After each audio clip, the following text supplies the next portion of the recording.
हाँ, तो lecture number अब तो याद भी नहीं रहता है तो लेक्चर नंबर 12 या 13 कुछ चल रहा है, देख लेना आप लोग। तो इस लेक्चर में हम लोग किन चीज़ों के बारे में बात करने वाले हैं मैं आप लोगों को बताऊं। जैसे कि आप लोग बोर्ड में देख पा रहे हैं, आज हम पढ़ने वाले हैं कंटिन्यूअस चार्ज डिस्ट्रीब्यूशन। तो कंटिन्यूअस चार्ज डिस्ट्रीब्यूशन के अंदर हम बेसिक चार्ज डेंसिटी पढ़ेंगे। उसके बाद हम लोग इसी चार्ज डिस्ट्रीब्यूशन के अकॉर्डिंग हम लोग इलेक्ट्रिक फोर्स और इलेक्ट्रिक फील्ड निकालेंगे। ये इलेक्ट्रिक फील्ड हम लोग कंटिन्यूअस चार्ज डिस्ट्रीब्यूशन के लिए निकालेंगे, जो बहुत ही कम बच्चे पढ़ते हैं, बिल्कुल ना के बराबर। सिर्फ ये फॉर्मूले याद कर लेते हैं बस, इससे काम नहीं चलेगा। उसके बाद हम लोग टोटल इलेक्ट्रिक फील्ड निकालेंगे। टोटल इलेक्ट्रिक फील्ड के अंदर कंटिन्यूअस चार्ज डिस्ट्रीब्यूशन भी आएगा एज वेल एज डिस्क्रीट या डिसकंटिन्यूअस चार्ज डिस्ट्रीब्यूशन का सम आएगा।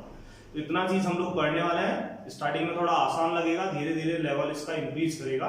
तो आई होप कि वीडियो आप लोग लास्ट तक देखें। अगर आप लास्ट तक नहीं देखेंगे, ये 3 टॉपिक करके छोड़ देंगे, तो आप लोगों को जो फिजिक्स का हाई लेवल वाला क्वेश्चन पेपर 1-2 साल से आ रहा है, उसको करने में आप लोगों को प्रॉब्लम आएगी।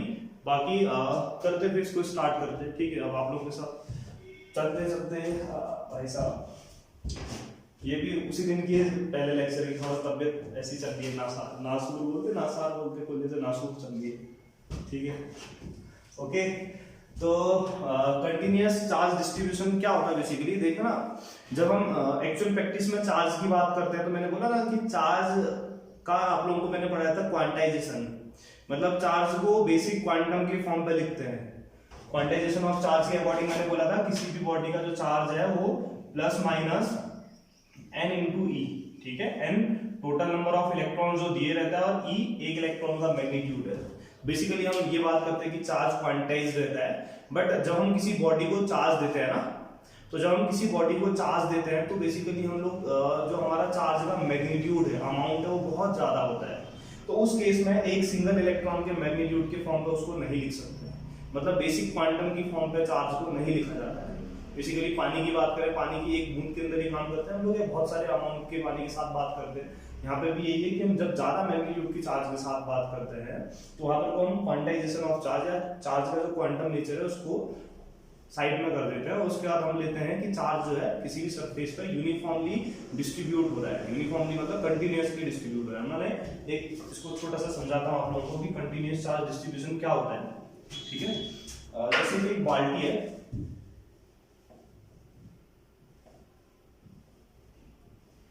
ये बाल्टी में अगर मैं पानी भरता हूं ऊपर से, टैप ओपन कर देता हूं, तो क्या पानी ऐसे भरता है क्या इसमें, ऐसे? हाँ, नहीं भरता ना। जो पानी है इसका लेवल एक इक्वल अमाउंट में क्या करता है, धीरे धीरे इंक्रीज करता है, कब तक इंक्रीज करता है, जब तक ये पूरा का पूरा वाटर फुली इसमें क्या ना हो जाए, इक्वली डिस्ट्रीब्यूट ना हो जाए। तो इसी को बोलते हैं कंटिन्यूअस चार्ज डिस्ट्रीब्यूशन। ऐसे क्या होता है, जब हम किसी बॉडी को कुछ चार्ज देते हैं, तो चार्ज उस बॉडी में जाता है और पूरी की पूरी जो बॉडी है इसमें कंटिन्यूअसली एक समान रूप से डिस्ट्रीब्यूट हो जाता है, माने वितरित हो जाता है, मतलब इसके अंदर यूनिफॉर्मली डिस्ट्रीब्यूट हो जाता है। इसको बोलते हैं कंटिन्यूअस चार्ज डिस्ट्रीब्यूशन। अभी जो कंटिन्यूअस चार्ज डिस्ट्रीब्यूशन है, इसके अंदर आप लोगों को मैं सबसे पहले चार्ज डेंसिटी बताता हूँ। तो चार्ज डेंसिटी बताने के लिए हम लोग जानते हैं कि हम लोग अपने आसपास जिन चीजों के लिए काम करते हैं, बेसिकली अगर आप लोग देख पाते हैं, जितना हम लोग बचपन से देखते हैं, सिर्फ 3 डायमेंशन के लिए काम कर सकते हैं, 1 dimension, 2 dimension and 3 dimension. 1 dimension माने जहां एक पर्टिकुलर एक्सिस काम करती है, उसको 1 डायमेंशन कहते हैं। लाइक स्ट्रेट लाइन आप लोग ड्रॉ करेंगे तो 1 डायमेंशन है। 2 डायमेंशन जहां पे 2 एक्सिस आ जाती है, माने कि एक्स और वाई, वाई जेड, कोई भी 2 एक्सिस देखिए, तो ये बोर्ड अपने आप में 2 डायमेंशनल फिगर आप लोग कह सकते हैं। और 3 डायमेंशन में तीनों की 3 एक्सिस आएगी, एल बी एच तीनों आएंगी, तो वहां पे वॉल्यूम की बात करते हैं, ठीक है। तो सबसे पहले हम लोग पढ़ रहे हैं ये जो चार्ज डिस्ट्रीब्यूशन है। ऑब्वियसली मैंने बोला 3 एक्सिस होती है, तो 3 तरीके का होता है, linear charge density, surface charge density and volume charge density. इसमें एक सिंगल एक्सिस 1 डायमेंशन की बात करेंगे, यहाँ पे 2 डायमेंशन की बात करेंगे, यहाँ पे 3 डायमेंशन की बात करेंगे।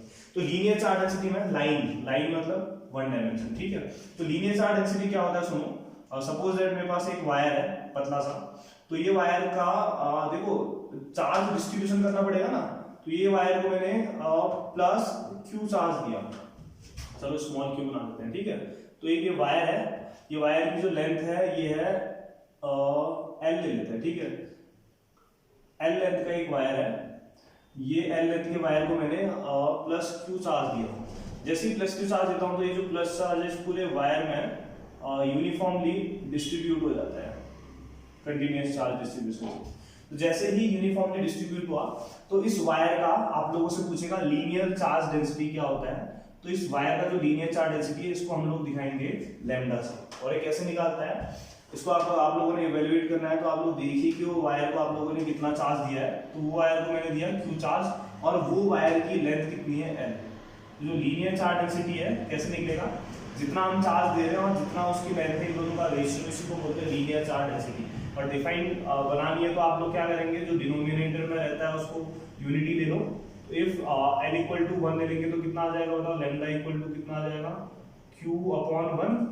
तो लीनियर चार्ज डेंसिटी लैम्डा क्या होता है, charge per unit length is called linear charge density. तो ये आप लोगों को डेफिनेशन लिखाई है, ठीक है। लीनियर चार्ज डेंसिटी क्लियर हो गया, ठीक है। Lambda equal to q upon l, ठीक। उसके अलावा यूनिट की बात करते हैं, चार्ज की यूनिट कूलम, लेंथ की यूनिट क्या होती है मीटर, तो इसकी यूनिट होती है कूलम पर मीटर, ठीक है। और इसकी डायमेंशन पता करनी है आप लोगों ने लैम्डा की, तो इस तरीके से आप लोग पता कर सकते हैं। चार्ज की मैंने बताई थी, चार्ज की डायमेंशन होती है a t और लेंथ की होती है l। तो कितना आ जाएगा a l माइनस 1 t, ठीक है, कोई दिक्कत वाली बात नहीं है। उसके बाद है नेक्स्ट सरफेस चार्ज डेंसिटी। यहाँ पे सरफेस की बात करेंगे, मतलब कि 2 डायमेंशनल फिगर की बात करेंगे। तो एक सीट ले लेता हूँ सपोज दैट, ये सीट का जो एरिया है ये ले लिया मैंने कैपिटल A, ठीक है। और इसको मैंने दिया प्लस क्यू चार्ज। तो यूनिफॉर्म चार्ज डिस्ट्रीब्यूशन से इसमें चार्ज जो है कंटिन्यूअसली डिस्ट्रीब्यूट हो जाएगा, पॉजिटिव चार्ज दिया, ठीक है। तो सरफेस चार्ज डेंसिटी को अपन लोग दिखाते हैं सिग्मा से। ये होता है क्या है, ये होता है जितना हम उस सरफेस को चार्ज दे रहे हैं, मैंने इस सरफेस को दिया चार्ज क्यू और जितना इसका क्रॉस सेक्शनल एरिया है, तो charge per unit area is called surface charge density. Unit क्या हो जाएगी coulomb per metre square. Dimension area की डायमेंशन निकाली है ना आपने, देखो लेंथ में l आता है तो एरिया की डायमेंशन L2 होती है। तो L2 ऊपर जाएगा तो कितना हो जाएगा बताओ सीधे a l माइनस 2, ठीक है जी। ऐसे ही हम वॉल्यूम चार्ज डेंसिटी की बात करेंगे, मतलब 3 डायमेंशन की बात करेंगे। तो 3 डायमेंशन में एक फिगर बना लो जहां पे L B H तीनों चीजें आए, ठीक है। तो ये मैंने बना दिया, ये 3 डायमेंशनल ज्योमेट्री है, इसका वॉल्यूम है V, ठीक है। और इसको मैं प्लस क्यू चार्ज देता हूँ, तो ये प्लस क्यू चार्ज इसमें यूनिफॉर्मली क्या रह जाएगा, डिस्ट्रीब्यूट हो जाएगा। तो जैसे ही प्लस क्यू चार्ज इसमें यूनिफॉर्मली डिस्ट्रीब्यूट हुआ तो इसका वॉल्यूम चार्ज डेंसिटी को अपन लोग दिखाएंगे रो से। ये कैसे मिलेगा, जितना भी हम चार्ज दे रहे हैं जो इसका वॉल्यूम है इन दोनों का ratio, charge per unit volume is called volume charge density, ठीक है। यूनिट की बात करेंगे, चार्ज की यूनिट कूलम होती है, वॉल्यूम की क्या रहती है मीटर क्यूब, तो इसकी यूनिट होगी coulomb per metre cube. Dimension L2 की जगह कितना आ जाएगा L3, a l माइनस 3, ठीक है। ये 3 चीज आ गई ना। तो आप लोगों को तीनों चार टाइप का लीनियर, सरफेस और वॉल्यूम चार्ज डेंसिटी बताई। अब इन्हीं के अकॉर्डिंग आप लोगों को फोर्स और इलेक्ट्रिक फील्ड निकालना सिखाऊंगा, जो बहुत कीमती है। और टोटल कंटिन्यूअस चार्ज डिस्ट्रीब्यूशन की वजह से टोटल इलेक्ट्रिक फील्ड कितना रहता है वो भी हम लोग निकालते हैं, ठीक है। तो अब इसको रिलेट करके वो चीज करते हैं, आप लोग स्क्रीनशॉट ले सकते हैं। तो हम लोगों ने लेंथ में, एरिया में, वॉल्यूम में तीनों का डिस्ट्रीब्यूशन पढ़ लिया है। अब हम लोग इलेक्ट्रिक फोर्स और इलेक्ट्रिक फील्ड निकालना सीखेंगे, लीनियर चार्ज के लिए, एरियल चार्ज के लिए और वॉल्यूमेट्रिक के लिए, ठीक है। तो सबसे पहला आखिरी टॉपिक है हमारा electric force and field for linear charge distribution. तो उसके लिए सपोज दैट मैंने कोई वायर लिया है, इसकी जो लेंथ है ओरिजिनल लेंथ ये ली मैंने कैपिटल L, और साथ में ये वायर को मैंने प्लस क्यू चार्ज लिया। जैसे दिया तो ये चार्ज इसमें यूनिफॉर्मली क्या हो गया, डिस्ट्रीब्यूट, ठीक है। अब मेरे को इस पूरे के पूरे एक चार्ज वायर से दूर P पॉइंट पे इलेक्ट्रिक फोर्स पता करना है। तो P पॉइंट पे इलेक्ट्रिक फोर्स पता करना है तो यहाँ पे एक टेस्ट चार्ज देना पड़ेगा। तो ये P पॉइंट पे एक टेस्ट चार्ज ले लेता हूँ प्लस Q0, और ये पूरा का पूरा जो वायर है इसका एक छोटा सा एलिमेंट ले लेता हूँ। ये छोटे से एलिमेंट को मैं बोल देता हूँ DL, ठीक है। और इस छोटे से एलिमेंट से ये P पॉइंट तक का जो मेरा पोजीशन वेक्टर है इसको मैं ले लेता हूँ R वेक्टर। अब मुझे पूरे चार्ज वायर से P पॉइंट पे इलेक्ट्रिक फोर्स पता करना है। तो इलेक्ट्रिक फोर्स का जो फॉर्मूला है मैं आप लोगों को ऑलरेडी बता चुका हूँ, वेक्टर फॉर्म पे लिख देते हैं सीधे। F वेक्टर इक्वल टू होता है 1/4 pi epsilon naught Q1 Q2 upon R square साथ में आर कैप। ठीक है, तो पूरे वायर से पता करना है तो एक काम करता हूँ, एक छोटे से एलिमेंट से अब पी पॉइंट पे इलेक्ट्रिक फोर्स निकाल लेते हैं, फिर पूरे वायर से निकाल लेंगे। अब पूरे वायर का चार्ज कैपिटल क्यू है तो छोटे से एलिमेंट का चार्ज क्या रहता होगा, डी क्यू। बहुत स्मॉल अमाउंट अगर मैं लेता हूं तो एक काम करते हैं, छोटे से एलिमेंट से निकालते हैं। तो लिखता हूं electric force at P due to small line element क्या है अपना ये डी एल। तो डीएल की वजह से क्या रह जाएगा, ये फॉर्मूले में अप्लाई करो, इसका चार्ज डी क्यू है तो F इक्वल टू होता है 1/4 पाई एप्सिलॉन नॉट। छोटे से एलिमेंट से निकाल रहा हूं तो df, और इस छोटे से हिस्से का चार्ज कितना है dq, और ये टेस्ट चार्ज कितना है q नॉट अपॉन यहां से यहां तक की डिस्टेंस का मैग्नीट्यूड क्या है r स्क्वायर r कैप। ठीक है, वेक्टर फॉर्म पे लिख रहे हैं तो पूरा का पूरा लगा दिया। अब पूरे वायर से पता करना है ना, इसको इक्वेशन 1 लिखता हूं। फिर now total force, electric force है एट पी, क्या करोगे इंटीग्रेट कर दोगे इक्वेशन 1 को। तो इंटीग्रेशन ऑफ df कितना हो जाएगा बताओ, इंटीग्रेशन ऑफ dx कितना होता है x, तो df कितना हो जाएगा f। तो इधर इंटीग्रेट करोगे तो बताओ कैसे करते हैं इंटीग्रेशन। आप लोग जानते हैं ना कि जो कांस्टेंट रहता है उसको बाहर ले सकते हैं, तो 1/4 पाई एप्सिलॉन नॉट कांस्टेंट है, बाहर ले लिया। ठीक है, r क्या है, यहां से यहां तक की डिस्टेंस जो कि फिक्स है। तो चलो पहले इंटीग्रेशन का साइन लगा लेता हूं। हाँ, दोनों जगह इंटीग्रेशन किया तो इंटीग्रेशन df f हो गया, इधर इंटीग्रेट करोगे तो integration of 1/4 pi epsilon not dq q not upon r square साथ में r। तो इंटीग्रेट कर दिया इसको। अब इसमें जो कांस्टेंट है वो बाहर लेते हैं तो ये आ जाएगा f vector equal to 1/4 pi epsilon naught. ठीक है, Q नॉट बाहर आ जाएगा तो क्या बचता है अंदर, integration of dq upon r square साथ में r कैप। ठीक है, और देखो मैं किसकी बात कर रहा हूँ, लीनियर की बात कर रहा हूँ, तो ये लाइन इंटीग्रल होगा। लाइन इंटीग्रल मतलब कि लेंथ के रिस्पेक्ट में इंटीग्रेशन रहेगा। ठीक है ना, अब मैंने आप लोगों को बताया ना linear charge density lambda equal to कितना होता है, चार्ज अपॉन लेंथ। अगर बाई चांस मैं छोटे से हिस्से की बात करूं dl की, तो इसका चार्ज कितना है dq। तो इसको आप लोग चाहे तो लैम्डा इक्वल टू कितना लिख सकते हैं, dq अपॉन dl भी लिख सकते हैं। तो यहां से dq कितना आ जाएगा बताओ, लैम्डा dl। ठीक है, तो ये dq की वैल्यू रख दो यहां पर को, तो कितना आ जाएगा फिर now f vector equal to आ जाएगा 1/4 pi epsilon not q not, integration line integral मतलब लेंथ के रिस्पेक्ट में इंटीग्रेशन करना है। dq की जगह कितना रखा मैंने, lambda dl upon r square साथ में r। तो ये है फोर्स। ठीक है, किसकी वजह, लाइन इंटीग्रल मतलब लेंथ के रिस्पेक्ट में, तो f l से निकाल दिया। ठीक है, ऐसे ही इलेक्ट्रिक फील्ड भी पता करना है आप लोगों ने। इलेक्ट्रिक फील्ड कैसे निकलता है, देखो इलेक्ट्रिक फील्ड का फॉर्मूला आप लोगों को बताया था कि E वेक्टर इक्वल टू होता है F vector upon Q naught. ठीक है, लेक्चर नंबर 10। तो E vector equal to F vector upon Q naught होता है, 10th है 11th आप लोग देख लीजिएगा। तो E equal to F upon Q naught, तो F की वैल्यू रख सकते हैं।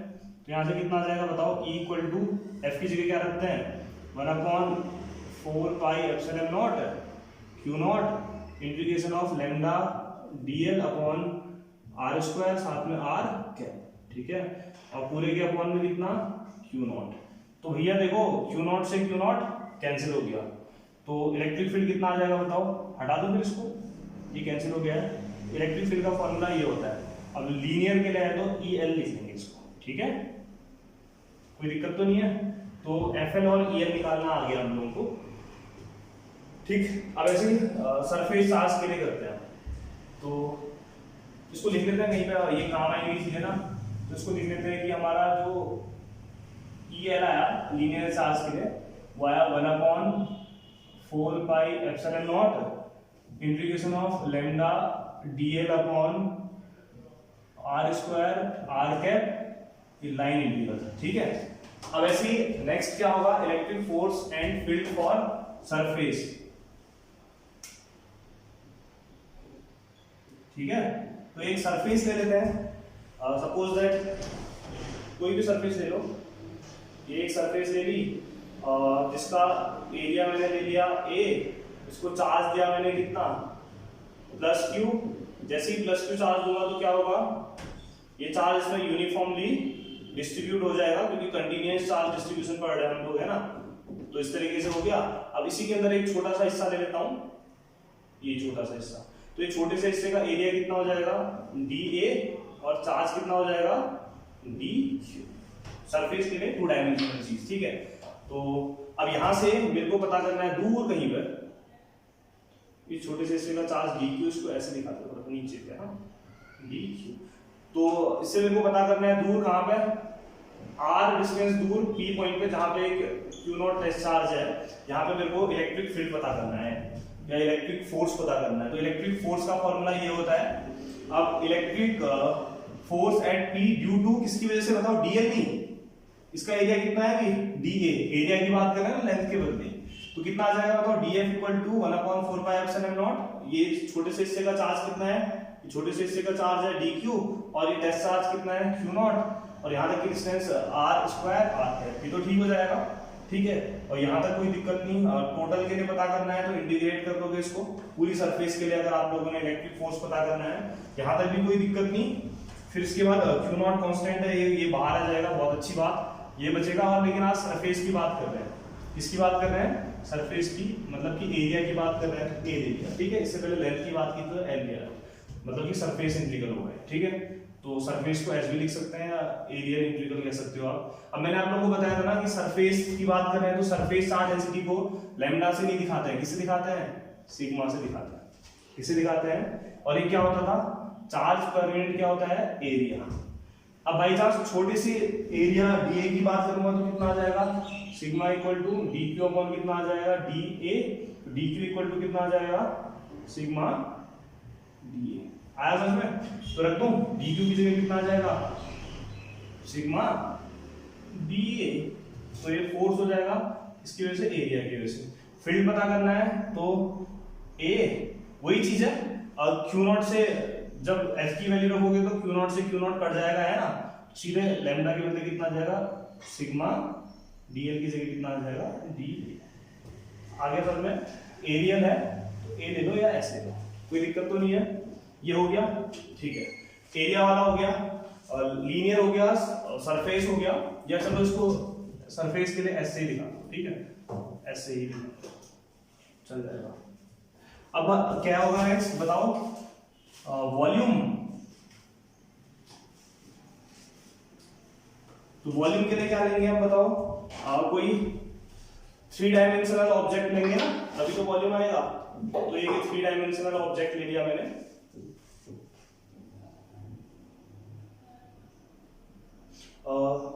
इसका वॉल्यूम ले लिया मैंने v, इसको मैंने कितना चार्ज दिया, वही दोबारा से q चार्ज दिया, तो ये चार्ज इसमें यूनिफॉर्मली और डिस्ट्रीब्यूट हो जाएगा, मतलब कि एक बराबर, है ना।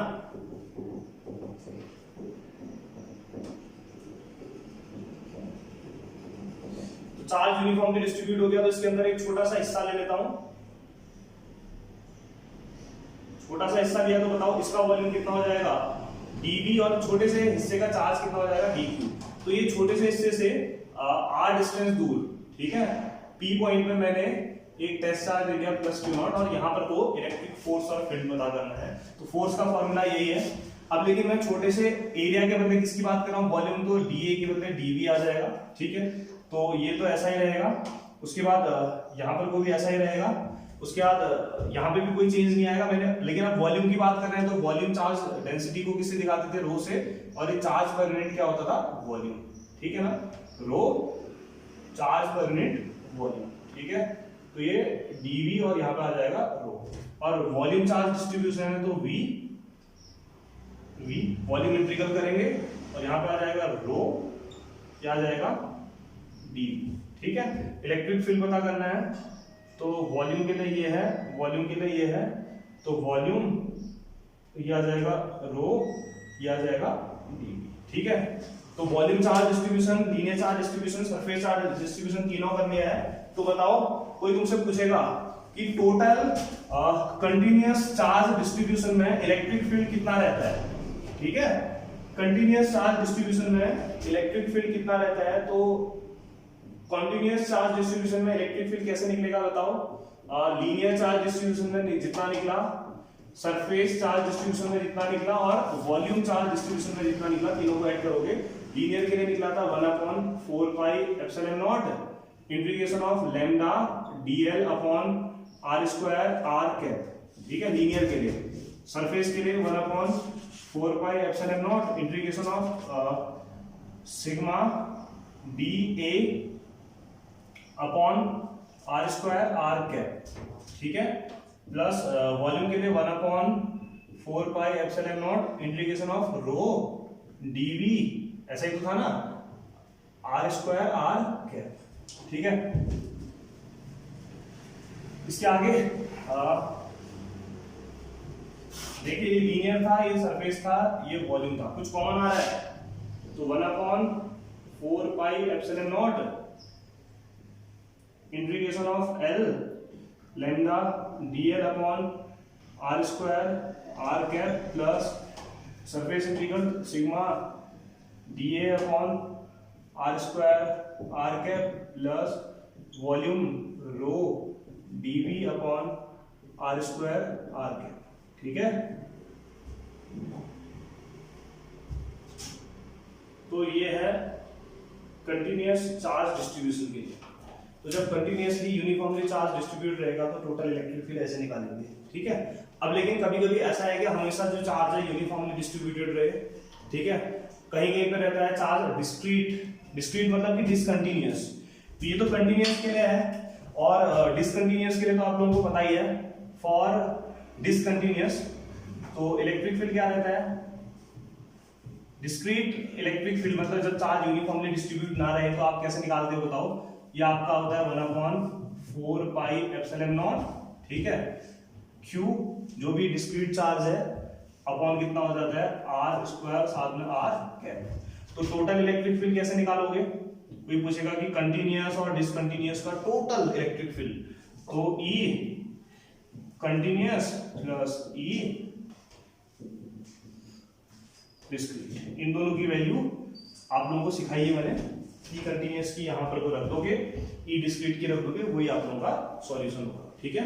बहुत कल गई चीजें, अगर आप लोग नीट की IIT की तैयारी कर